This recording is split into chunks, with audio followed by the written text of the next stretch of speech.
Bonsoir à tous. Alors, j'ai tenté de faire des réglages sur ma caméra, j'ai un peu de mal. Je profite du soir parce qu'il y avait encore de la lumière là où j'étais. J'ai l'impression que c'est moyen, j'ai allumé une petite lumière. J'espère que les focus vont se faire sans trop de problèmes et sans trop de reflets. Je fais une vidéo qui répond à celle de Célia. Je crois que c'est la question du dimanche, quelque chose comme ça, que je suis pas du tout le principe, donc de temps en temps je rattraperai une vidéo sur la chaîne YouTube quand j'ai le temps. Là j'ai trouvé cette question que j'ai trouvée chouette pour découvrir nos collections et nos sensibilités, qui est quel est votre jeu le plus cher et quel est votre jeu le moins cher. J'aurais pu me contenir à un jeu dans chaque. J'ai trouvé que c'était intéressant de les grouper et d'évaluer comment fonctionne une collection, qu'est-ce qu'on se permet ou pas, l'évolution des prix, tout ça. Donc en fait j'ai plein de trucs à vous montrer, c'est pour ça que là derrière moi il y a du bazar, c'est qu'il y avait un tiroir avec plein de tarots, j'ai tout sorti pour retrouver des choses. Donc j'espère que ça va passer. Alors, du coup je reprends mon article brouillon qui va me servir de note. On va commencer dans le même ordre, les jeux les plus chers. Alors le premier, je ne l'ai pas avec moi, c'est le True Black Tarot, qui vient de sortir et qui n'est même pas tout à fait encore sorti, c'est-à-dire que la campagne Kickstarter vient de se terminer. Donc Kickstarter, plateforme de financement collaboratif. A priori, si je ne me suis pas trompée, il sort en décembre 2018, non pas 2017, donc dans quasiment 1 an et 2 mois. Et alors celui-là, il est fantastique. Je vous mettrai en fait en bas dans l'article et dans le lien de la vidéo le lien vers le Kickstarter et le lien vers l'Instagram, parce que pour l'instant il n'y a pas de site web, pour que vous regardiez. C'est un jeu absolument phénoménal. Il a une qualité de carte telle que j'en ai jamais vu. Un fini complètement mat sur du fond noir qui le rend complètement absorbant à la lumière. Donc intégralement mat, avec un dos, avec un motif circulaire, probablement légèrement, vous savez, en filigrane glacé. Très abstrait, qui fait penser à des étoiles ou à des galaxies, à une carte du ciel, bon. Et les dessins sont noirs et blancs avec un peu de couleur dorée, il me semble, des teintes orangées, etc. Et c'est tout. Il est très moderne, les silhouettes sont à la fois féminine et sensuelle, mais un peu androgyne aussi, donc c'est pas quelque chose qui est très typé, très féminin ou très masculin d'un côté et puis de l'autre. L'artiste a réussi à essayer d'extraire des symboles qui soient plus ou moins universels. Bon, on sait que l'universalité ça se discute, mais plus ou moins universels, pour qu'on ne soit pas focalisé seulement sur une seule tradition, une culture, un type de peau. Bon, c'est pas forcément le tarot le plus universel possible avec comment dire des noirs, des jaunes, des rouges, bref, si je simplifiais comme ça là, avec toutes les couleurs de l'arc-en-ciel, tous les genres, c'est pas fait pour ça, mais il est fait pour être le plus discret possible, le plus subtil possible. Bon, peu importe. Et la qualité du papier est folle. Les cartes sont très épaisses. Elles résistent au grattement, au frottement. Elles ne se rayent pas, ou vraiment difficilement. Et elles résistent aussi à l'eau si vous renversez quelque chose dessus. Enfin, c'est un tarot qui est conçu pour durer. C'est vraiment un objet d'art. Il a une personnalité de fou. Donc voilà, c'est mon plus cher. Il était à 70 $ pour les gens qui n'étaient pas arrivés au tout début de la campagne. Et il faut rajouter 22 $ de frais de port. Donc c'est 92 $ au total. J'avais jamais vu un jeu d'une telle qualité, c'est pour ça que je me suis lancée. J'ai vraiment hésité parce que c'est cher et j'aurais voulu le payer le jeu à 50 $ et pas à 70, mais bon, c'est comme ça. C'est le jeu. Bon, c'est un jeu qui mérite une review à part entière. Je me rends compte que je suis en train de blablater dessus parce que je fantasme sur ce jeu. Or, il n'est pas là. Donc, on va passer à la suite de la review. Enfin, c'est pas une review, de la question.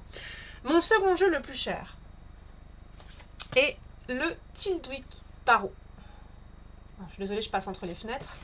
C'est celui-ci qui a l'air de rien, mais comme ça, dans une boîte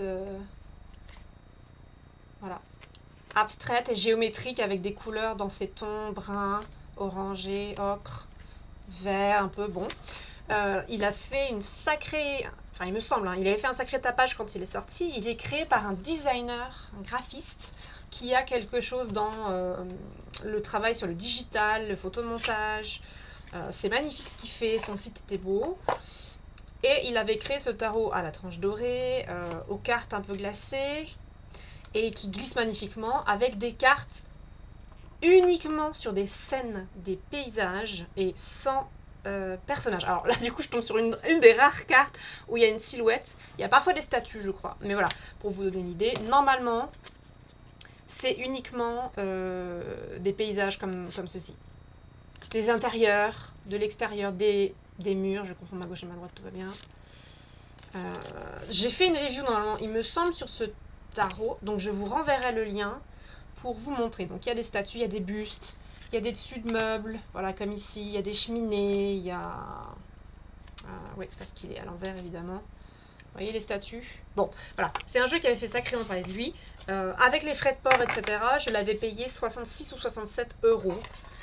C'était mon jeu le plus cher, jusqu'au au True Black, qui coûte 70, donc sans les frais de port.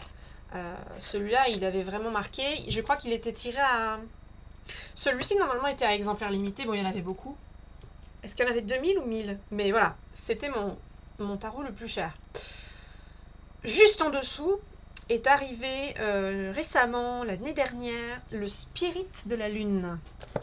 J'avais vraiment halluciné quand j'avais vu son prix. Parce que c'est rare d'avoir quelque chose d'aussi cher. Et surtout qu'il n'est pas... Enfin, c'est un tirage... Ils ont l'air d'avoir prévu, avec la demande, d'en refaire. Je suis pas sûre qu'il va s'épuiser complètement ou pas. Ou peut-être qu'il sera donné en contrat dans une maison d'édition grand public. Je ne sais pas pour l'instant ce qui est prévu. Ceci est déjà la 2e édition. Et il me semble qu'ils l'ont vendu. Il va peut-être y en avoir une 3e. Je suis plus sûre. Donc c'est un oracle que j'ai prononcé à la française pour qu'on soit tous très clairs. Le Spirit de la Lune. La première édition était dans une petite boîte en aluminium, avec le livre à part, et la 2e édition, ils ont fait un beau coffret au papier mat, doux là, avec tous ces petits détails en glacé métallique. Et le livre est à l'intérieur, les cartes en dessous, et donc il a la propriété d'avoir des cartes rondes. Voilà, des cartes rondes. Bon là c'est parce que c'est complètement le bordel, parce que je viens de le secouer dans tous les sens, mais c'est vraiment bien fichu, ça tient très bien dans ce truc en polystyrène qui est anti-glisse, avec les trucs qui sont sur les côtés, les encoches qui sont sur les côtés pour le sortir, avec un dos qui ressemble à ceci, voilà. Donc, magnifique jeu sur les cycles de la Lune, pour se redécouvrir, pour faire du travail en profondeur. Un livret très sympa, avec des mots-clés, des questions, un tirage par type de lune, etc. Enfin, un jeu très chouette. J'avais peur d'être déçue quand je l'ai acheté vu le prix, parce que comme dit, j'ai attendu un moment, du coup la première édition était terminée, et j'ai cru qu'il allait pas reparaître, donc j'ai eu peur, et puis en fait si. Et ouais, pour un oracle, etc., 55 euros, c'était... ou 56. C'est pas le plus cher qui existe, hein, mais pour moi c'était beaucoup. Et souvent les oracles ont tendance à être moins chers que les tarots parce qu'il y a moins de cartes, tout ça dépend, mais là il y avait vraiment quelque chose. Le suivant... Ah mince, entre les deux il y en avait un autre? Non. Oui, le suivant qui n'a pas été détrôné depuis un bout de temps, parce que là en fait le Tilwick il est quand même assez vieux, 2013 peut-être. Le Spirit de la Lune c'est l'année dernière, le True Black c'est là, cette rentrée, cet automne, et celui-ci il est assez vieux aussi. Il a une petite boîte en carton tel qui m'a été livrée parce qu'il est fragile. Depuis, un autre jeu a été ressorti par le même auteur en couleur, et j'étais dégoûtée parce que c'était pas du tout prévu au départ quand il a fait le jeu. C'était censé être une pièce unique, et en fait il a refait le même jeu mais avec des couleurs, qui est probablement beaucoup plus attrayant à l'œil, beaucoup plus artistique que le travail qui a été fait ici, et je me suis sentie bête et volée en fait entre guillemets après, alors qu'au final c'est juste un artiste qui, comme il a eu son public, il a eu des fonds, il a pu travailler plus, puis il a développé des choses, et que l'impression couleur coûte plus cher. Celui c'est un jeu en noir et blanc, vous allez voir, c'est le Light Vision Tarot, qui est devenu du coup je pense rare, qui était en version limitée, livré dans une boîte en bois qui malheureusement pour moi était cassée directement dans le colis quand je l'ai reçu, donc je l'ai laissé là-dedans. Et je la garde parce que du coup c'est une pièce qui devient rare, et j'avais fait des tirages intéressants pour une personne avec, mais il résonne rarement avec les clients ou les amis que j'ai. Il demande rarement à être sorti de sa boîte, donc pour l'instant j'ai eu une période de travail avec lui dans l'année où je l'ai reçu, et puis depuis c'est plus le cas. Donc voilà, comme dit, ma boîte elle se barre en cacahuète là. Je vais vous montrer sans plus attendre, excusez-moi pour les cris, sans plus attendre. avec les petits stickers que j'avais reçus pour la campagne. Voilà, c'était du noir et blanc. Donc le dos était comme ça. D'ailleurs, c'est un noir et blanc qui ressemble plus à un bleu noir et un blanc. L'impression fait que c'est pas exactement du noir, c'est limite du violet sombre. Et donc c'était un travail entièrement... alors, oui, alors ça c'est une majeure du coup. Les mineurs, voilà. Qu'on a les suites traditionnelles, revisitées. Et la particularité de ce jeu-là était que, mis à part les majeurs, les mineurs, quand on met les suites, toutes les cartes de l'as aux cartes de cours, les unes à la suite des autres, ça fait une fresque en fait. Donc c'est comme une histoire qui se suit. Les cartes sont un peu vides de détails, donc c'est pas vraiment évident d'imaginer une histoire. Mais c'était l'idée. Ça va prendre trop de temps si je vous le fais là, donc je vous le fais pas. Mais je voulais vous montrer. Donc celui-ci, il m'a coûté aussi entre 56 et 57 euros. Ça se joue au centime pour le différencier de celui que je viens de montrer avant. Donc c'est bon, voilà. C'est un prix, c'est un prix équivalent. Et celui-ci, par contre, du coup, il a bien été tiré. Il a bien été édité à tirage limité. On ne le trouve plus nulle part. Il n'est plus en vente. Il n'y a plus d'exemplaires de celui-ci disponible. Et le tarot suivant, par contre, qui est le Prisma Vision. Là, c'est le Light Vision, je crois, et l'autre, ça doit être le Prisma Vision, qui est donc le même type de... Enfin, même exactement les mêmes illustrations, mais en couleur, en travail pointilliste, en couleur. Et il me semble qu'il a fini la première édition, il en a refait une, etc. Donc, il n'est pas le second exemplaire ou la suite de ce tarot n'est pas en rupture, il me semble, hein, si je ne dis pas des bêtises. Ensuite, oh mon Dieu, je crois que la vidéo va être beaucoup plus longue que ce que je prévoyais. Quelque chose de rare aussi pour un oracle que j'avais beaucoup hésité à acheter. Oh merde, je ne l'ai pas rapporté. Ça veut dire que je ne sais pas où il est. À moins qu'il soit juste là. Attendez. Attendez. Laissez-moi réfléchir. Est-ce qu'il serait par là? Je vais aller jeter un œil.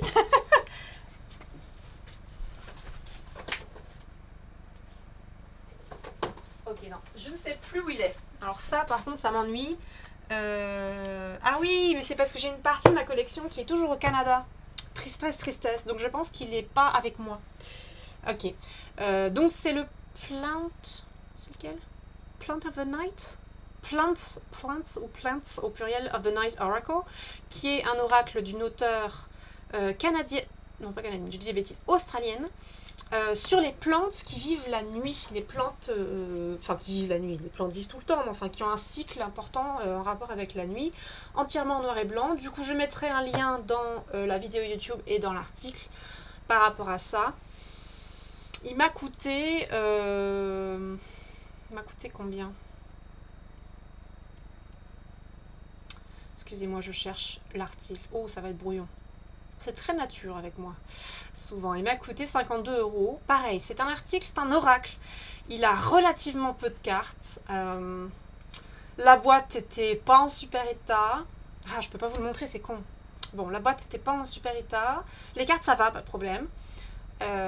C'est une technique de litho, je crois, je sais plus exactement comment ça s'appelle, qui est particulière. Tout ça se trouve en ligne et j'aurais bien fait des recherches pour vous expliquer, mais ceci n'est pas une review et je suis coincée sans le jeu parce que du coup c'est très abstrait. Bon, en tout cas, c'est un jeu qui a coûté cher. Je suis assez déçue parce que elle nous avait promis un livre à la campagne Kickstarter qu'elle a toujours pas fait. Donc j'ai payé le livre complet qui allait en plus du petit livret qui est avec les cartes. Elle vient, je me permets de dire ceci parce que nous sommes dans une vidéo française et que je pense que ça limite les dangers pour elle. A priori, elle est en train de passer sous un contrat avec une grande maison d'édition. Et le livre qu'elle nous a promis dans la campagne Kickstarter est retardé vis-à-vis des droits. Peut-être qu'il va être publié dans la même maison que la maison d'édition pour laquelle les cartes viennent de sortir. Bon, c'est pas clair. Dans tous les cas, il a été très légèrement modifié. La boîte a l'air de bien meilleure qualité. Les cartes ont un bandeau qui est différent, une police qui est différente, ce qui est probablement mieux réussi que ce qu'elle avait fait. Donc au final, et on n'a toujours pas le bouquin. Donc pour moi c'est l'exemple d'une campagne Kickstarter pas très réussie. Elle n'a pas très bien communiqué. On n'a toujours pas le livre qui avait été promis. Et au final, elle a refait derrière quelque chose d'autre qui est potentiellement moins cher et potentiellement mieux que ce que les gens du Kickstarter ont payé. Donc là, il y aurait une vidéo à part entière à faire et j'en aurais bien discuté avec les camarades qui ont acheté cet oracle. Bon. Je vais jamais finir, c'est possible. Voilà. Le Plant of the Night Oracle Cards, c'était ça. 52 €. Le suivant est un petit jeu tout mignon que j'adore. Ça fait tellement longtemps que je ne l'ai pas utilisé, que reconnaîtront certains qui me suivent depuis un bout de temps. C'est le Golden Moth Oracle. Donc Illumination Deck, là il est marqué. On l'abrège en Golden Moth Oracle, mais c'est effectivement le Golden Moth Illumination Deck. C'est un tout petit oracle fait par une coréenne avec un papier absolument adorable, avec une texture spéciale. Bon, c'est un papier du coup qui est poreux, moi je le sais. Il va absorber les marques d'humidité, il va absorber les marques de transpiration, etc. Mais il a une odeur, un bruit, un glissement très particulier. Et c'était un petit oracle abstrait, je vais y arriver, sans mots-clés. Uniquement avec du doré et du bleu comme ceci. Et le dos, c'était le papillon, le Golden Moth. Et c'était vraiment un jeu qui raconte des histoires avec du storytelling un peu, où on l'interprète comme on veut, on peut lire les cartes renversées ou pas. C'était vraiment fait pour développer l'intuition, elle entraînait les gens à ça, elle a fait exprès de mettre que des chiffres et pas des noms. Avec le temps, elle a fini par proposer des mots-clés, mais au final, c'est vrai que on s'en est rendu tout de suite compte quand elle a donné les mots-clés. C'est devenu très perturbant parce que c'était pas du tout ce que nous on avait imaginé. Bon, voilà. Ça, c'est le Golden Moth. Et il m'avait coûté entre 50 et 53 € quand je l'ai acheté à l'époque. Il était livré avec un petit bouquin tout plat que j'ai pas avec moi là, mais vraiment un truc tout plat, mais en format A5. Pas du tout en format comme ça. Donc, si je vous donnais un truc... plus ou moins de la taille, donc A5 ici, à mon avis peut-être même un petit peu plus étroit, mais bon, c'est pour donner une idée. Et le petit dernier, comme quoi j'achète des oracles qui sont chers par rapport à des tarots. Le dernier, c'est le Oracle of Echoes, qui m'a coûté très légèrement moins que 50 €. J'adore Anna Christina Tourian. Elle a vraiment une patte particulière. Ce sont des encres ou la peinture aquarelle, type aquarelle, je ne sais plus exactement. Assez peu de cartes. Le livret est entièrement dématérialisé. Elle vous l'envoie. Elle vous envoie un lien quand vous avez acheté l'oracle. Vous n'avez pas de version papier. Ça économise du papier. Avec des petits paragraphes pour chaque carte qui sont pas trop mal. Ah oui, parce qu'évidemment... Bon, c'est pas grave.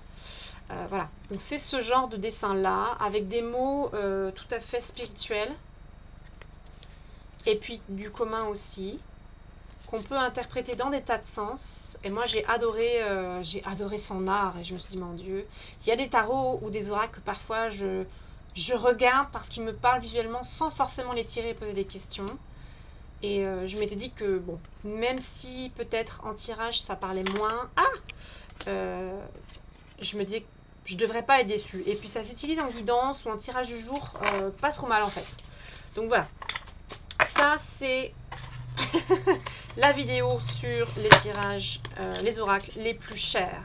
Je pense que je vais couper ici et je vais commencer la seconde vidéo pour les oracles les moins chers. Comme ça, tout le monde pourra faire pause facilement, sans que ce soit trop compliqué. On va faire ça et je vous montre la suite de l'article en essayant d'être rapide juste après ça.